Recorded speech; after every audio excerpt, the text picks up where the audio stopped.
Gender-Swapped Greek Myths by Fransman and J.Plackett.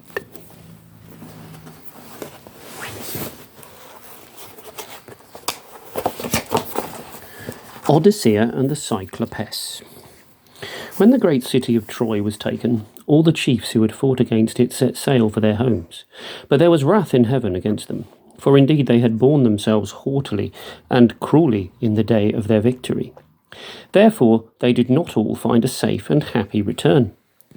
For one was shipwrecked, and another was shamefully slain by her false husband in her palace, and others found all things at home troubled and changed, and were driven to seek new dwellings elsewhere.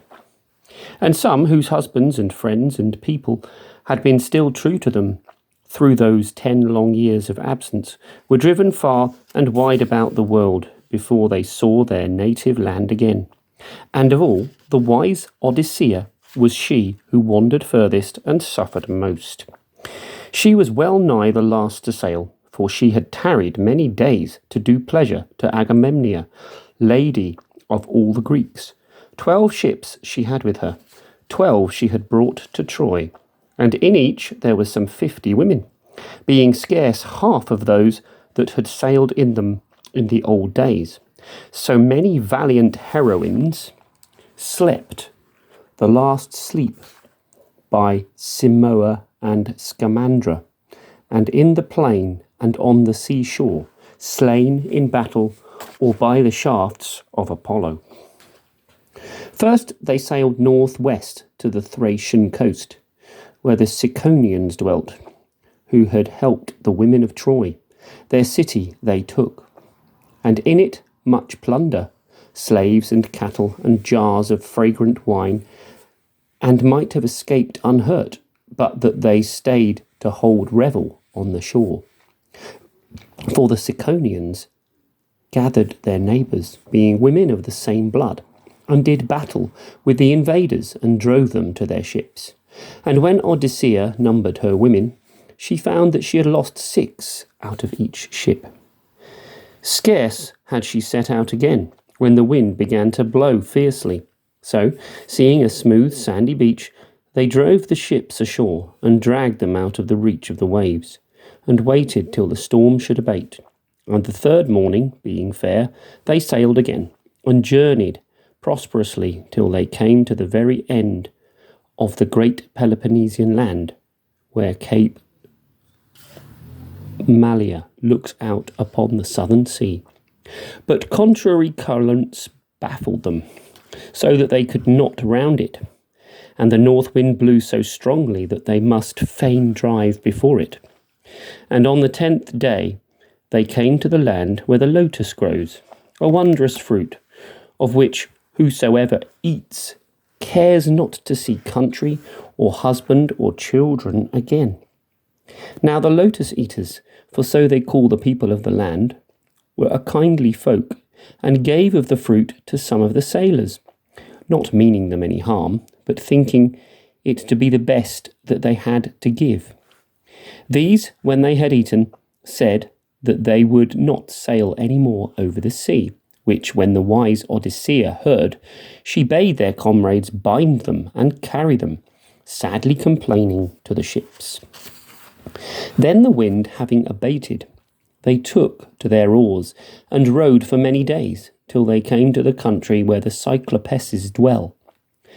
Now 1 mile or so from the shore there was an island, very fair and fertile, but no woman dwells there or tills the soil, and in the island a harbour, where a ship may be safe from all winds.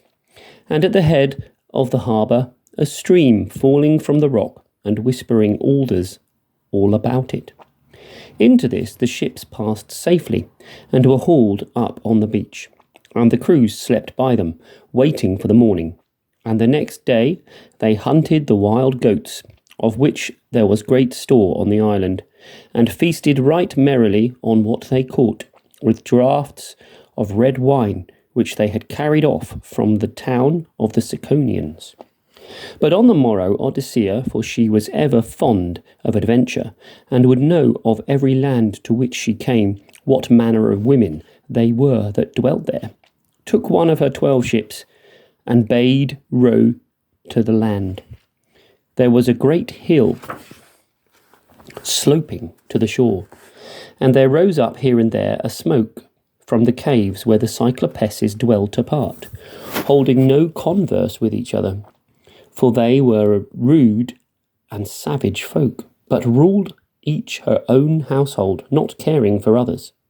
Now very close to the shore was one of these caves, very huge and deep, with laurels round about the mouth, and in front a fold with walls built of rough stone and shaded by tall oaks and pines.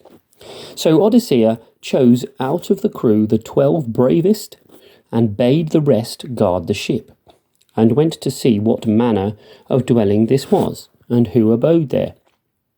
She had her sword by her side, and on her shoulder a mighty skin of wine, sweet-smelling and strong, with which she might win the heart of some fierce savage, should she chance to meet with such, as indeed her prudent heart forecasted that she might.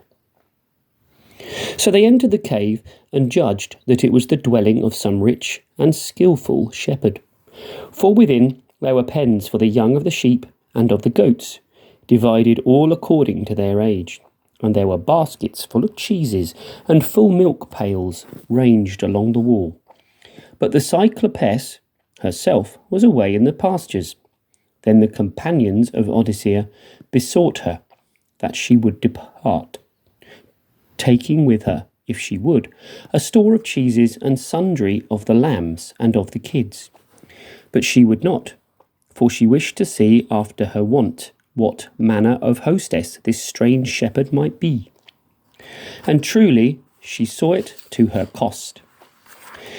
It was evening when the Cyclopess came home, a mighty giantess, 20 feet in height or more. On her shoulder she bore a vast bundle of pine logs for her fire, and threw them down outside the cave with a great crash, and drove the flocks within, and closed the entrance with a huge rock, which 20 wagons and more could not bear.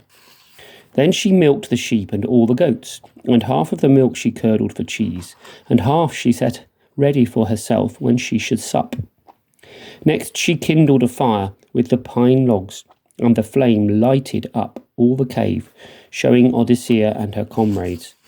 "Who are ye?" cried Polyphema, for that was the giantess's name. "Are ye traders or haply pirates?" For in those days it was not counted shame to be called a pirate. Odyssea shuddered at the dreadful voice and shape, but bore her bravely, and answered, "We are no pirates, mighty madam, but Greeks, sailing back from Troy, and subjects of the great Queen Agamemnia, whose fame is spread from one end of heaven to the other. And we are come to beg hospitality of thee, in the name of Zia, who rewards or punishes hosts and guests according as they be faithful the one to the other, or no." "Nay," said the giantess, "it is but idle talk to tell me of Zia and the other goddesses. We Cyclopesses take no account of goddesses, holding ourselves to be much better and stronger than they. But come, tell me, where have you left your ship?" But Odyssea saw her thought when she asked about the ship, how she was minded to break it and take from them all hope of flight. Therefore she answered her craftily, "Ship we have none, for that which was ours, Queen Poseidona brake, driving it on a jutting rock on this coast, and we whom thou seest are all that are escaped from the waves." Polyphema answered nothing, but without more ado caught up 2 of the women, as a woman might catch up the whelps of a dog, and dashed them on the ground, and tore them limb from limb, and devoured them, with huge draughts of milk between, leaving not a morsel, not even the very bones. But the others, when they saw the dreadful deed, could only weep and pray to Zia for help. And when the giantess had ended her foul meal, she lay down among her sheep and slept. Then Odyssea questioned, much in her heart, whether she should slay the monster as she slept, for she doubted not that her good sword would pierce to the giantess's heart, mighty as she was.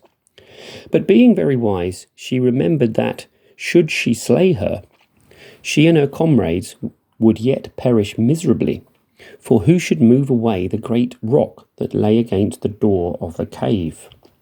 So they waited till the morning, and the monster woke and milked her flocks, and afterward, seizing 2 women, devoured them for her meal.